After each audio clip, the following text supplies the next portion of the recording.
religious matter. You cannot write that in the Hindu people books. No, that is completely a misunderstanding. That is completely a misunderstanding. We are not misunderstanding. How can you write that in a diary?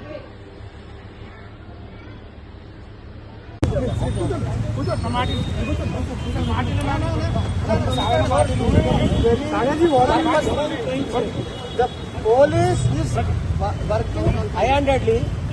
I have come here to question the police why no FIR is registered, why they are preventing people to go to school. They are unnecessary. My demand is to arrest the principal who is forcibly trying innocent minds to read.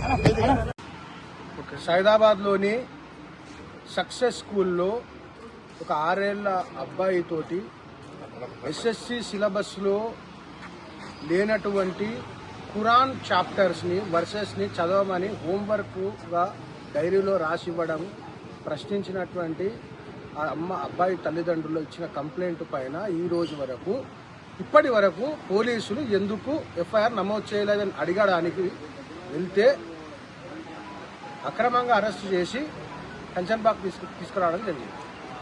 Success school మత ప్రచారం విషయంలో case తొక్కిపెట్టడానికి సక్సెస్ఫుల్గా police శాఖ తీవ్ర ప్రయత్నాలు చేస్తూ ఉంది. ఈ కన్వర్షన్ మాఫియాని, ఈ కన్వర్షన్ జిహాద్ గ్యాంగులకు పోలీసులు ఎందుకు వత్తాసు పలుకుతున్నారో చెప్పాలి.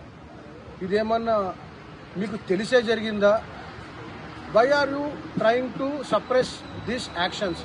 ప్రిన్సిపల్ మీద ఇప్పటి వరకు ఎఫ్ఐఆర్ చేశారా? ఆ టీచర్ మీద, క్లాస్ టీచర్ మీద ఇప్పటి వరకు ఎఫ్ఐఆర్ చేశారా?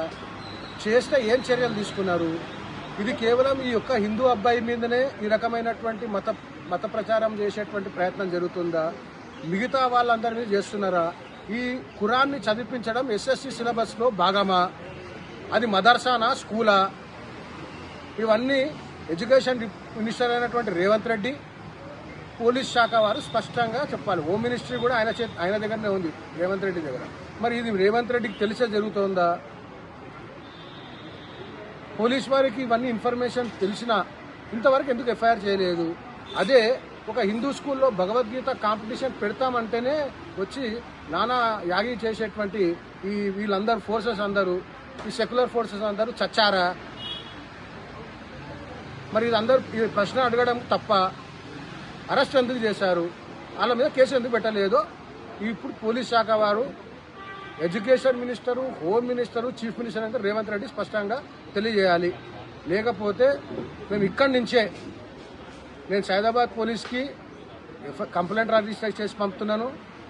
డిస్ట్రిక్ట్ ఎడ్యుకేషన్ ఆఫీసర్కి, ఎస్ఎస్సి బోర్డుకి ఆ స్కూలు యొక్క రికగ్నైజేషన్ క్యాన్సిల్ చేయడమని, చైల్డ్ వెల్ఫేర్ డిపార్ట్మెంట్కి కూడా ఒక 6 సంవత్సరాల అబ్బాయితోటి కల్మా చదివించే ప్రయత్నం చేయడం బలవంతంగా, దాని మీద నేషనల్ చైల్డ్ రైట్స్ ప్రొటెక్షన్ వాళ్లకు, నేషనల్ హ్యూమన్ రైట్స్ కమిషన్కి అందరు కూడా కంప్లైంట్ రెడీ చేసి పంపబోతున్నాము. పోలీస్ వాళ్ళు ఎట్లా ఎఫ్ఐఆర్ చేయరు, ఎట్లా అరెస్ట్ చేయరు, అది ఈ కేసులో ఎట్లా దర్యాప్తు చేస్తారనేది మేము ప్రత్యక్షం చేస్తున్నాం. ఇది ఈ స్కూల్లోనే జరుగుతుందా, లేకుంటే ఈ రకంగా ఈ సక్సెస్ అనేటువంటి మోడర్న్ నేమ్స్ పెట్టి ముస్లిం మేనేజ్మెంట్ నడిపిస్తున్న అన్ని స్కూళ్లలో ఈ రకంగా జరుగుతున్న విషయాన్ని కూడా బయటకు తీసుకొచ్చే ప్రయత్నం మేము చేస్తాం. జై శ్రీరామ్, భారత్ మాతాకి జై. ఈరోజు సైదాబాద్ సక్సెస్ స్కూల్లో హోంవర్క్ లో కల్మా రాయాలని చెప్పి ప్రభుత్వ మన స్కూల్ యాజమాన్యం ఒత్తిడి చేయడంతో తల్లిదండ్రులు హిందూ సంఘాలకు ఫిర్యాదు చేయడం జరిగింది.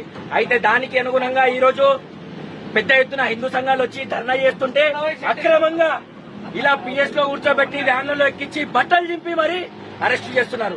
దమ్ముంటే ఇదే సక్సెస్ యాజమాన్యం భగవద్గీత చదివించే దమ్ము ఈ ప్రభుత్వానికి ఉందా, ఈ స్కూల్ యాజమాన్యానికి ఉందా అని అడుగుతున్నా నేను. దయచేసి ప్రతి ఒక్క హిందువులు మేలుకోవాలి. రాబోయే రోజుల్లో హిందువుల పరిస్థితి జీవితం మనుగడైపోతుంది, ప్రశ్నార్థకమైపోతుంది. దీన్ని అందరూ ఒకసారి గమనించి రాబోయే రోజుల్లో మన పిల్లలను ఎక్కడ చదివిస్తే మన ధర్మం నిలబడుతుందో ప్రతి ఒక్కరూ గమనించి వాటి ప్రభుత్వ పాఠశాలలో అయినా మరి ప్రైవేట్ యాజమాన్యంలో అయినా సరే ఎక్కడైతే మన ధర్మాన్ని ఆచరిస్తారో అటువంటి స్కూళ్లలో, కాలేజీలలో చదివేయాలని చెప్పి విడపరంగా తెలియజేస్తున్నాను. జై శ్రీరామ్, భారత్ మాతాకి జై.